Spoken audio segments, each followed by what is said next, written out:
Hello everybody, welcome to this video which is looking at the answers to the questions in the first part of the Project D Pro planning phase. So let's get started. First question, what is the primary purpose of the plan? Well, it's all about deliverables being on time, on budget and on scope. Answer A, visual representation of the project's intent and logic, and C, identifying relationships. This is the logical framework. And D, this is the proposal. How is a plan different from a proposal? Well, it's all about the needs of the team. How does it help the implementers to implement? Option B is false. The plan format is not determined by the donors. Written by a small team? Well, it shouldn't be. And finally, limited in level of detail. It's quite the opposite. The plan is all about being detailed and comprehensive. We've now got a couple of questions looking at rolling wave planning and iterative planning. So, what iterative process provides increasing levels of detail? Well, I've given you the answer already. It's rolling wave planning. Earned value analysis has got nothing to do with this. Participatory planning is, well, this is how you should plan. And integrated change management is all about managing changes. It's not about adding detail over time.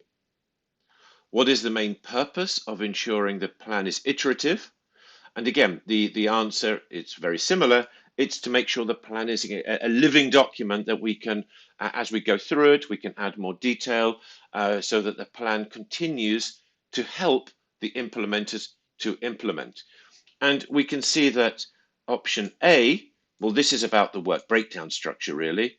Option C, updating any elements, and option D, to make sure that all of the work is reflected in the plan. This is about planning, yes, that's certainly true, but it's not the main purpose of ensuring that planning is iterative. This is all about keeping the project plan as a living document. Our next question, this is one of our exam technique ones. What are the justifications for using iterative project planning? Now, this is I just want to highlight this one because we can see immediately that option one, help ensure that the project plan does not undergo unnecessary frequent change, is completely false. Iterative project planning is all about making sure that the plan is kept as a living document, so we change it as needed.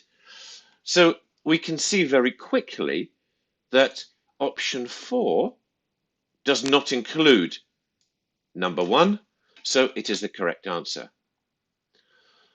What is a project implementation called if it identifies the activities, resources to complete the direct and indirect work? Indirect work, logistics, procurement, reporting, finance, recruitment, training, risk management, project management, all of the support work around the project.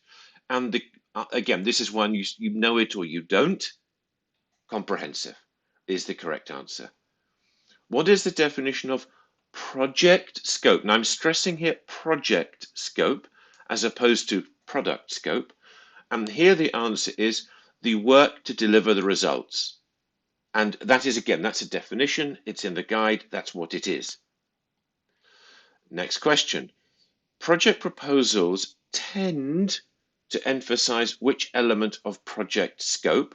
Well, they tend to reflect all of the work linked to the deliverables. And this is what is in your logical framework. Unfortunately, they tend not to emphasize all of the support work, as we've been discussing. Which tool specifically describes scope in a decomposed hierarchy? The work breakdown structure. This is very much our graphical map of all of the work, direct and indirect, that we need to do.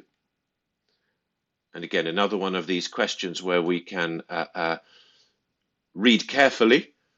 What are some of the ways in which the work breakdown structure can be used? And we can see here that we've got guides a process of activity identification and sequencing, a basis for provides a basis for more accurate estimates, 3, graphically illustrate start and end dates. No, it doesn't. It doesn't do this at all. So, and we can immediately see that option B does not include 3, so it's the correct answer. This is actually all what the Gantt chart is for. And moving on, what is the correct sequence for scheduling? Again, this is one you sort of know it or you don't. So the correct answer is here. It's option 4. Every time you see a sequence in the guide, just memorize it. Because as you can imagine, it's quite easy to write questions around sequences, so there tend to be quite a few of them. What is the step in the scheduling process that allows for the allocation of resources? And the correct answer here is activity resource estimates. Again, if you know the sequence, then these questions are quite easy. What is the main purpose of a network diagram? And it's looking at the time required when you understand the resources available to complete the activities. The Gantt chart shows you the start and the end dates. The work breakdown structure decomposes the project, and the type and resources, well, we've just looked at this. This is about, we've just seen this. This is all about the activity resource estimates. And then again, another question about the planning tools. What identifies the minimum amount of time? Well, the answer is the critical path. And the purpose of a Gantt chart, finally, it is to show, to represent, to graphically represent the schedule of project activities. Hope that was helpful. Bye for now.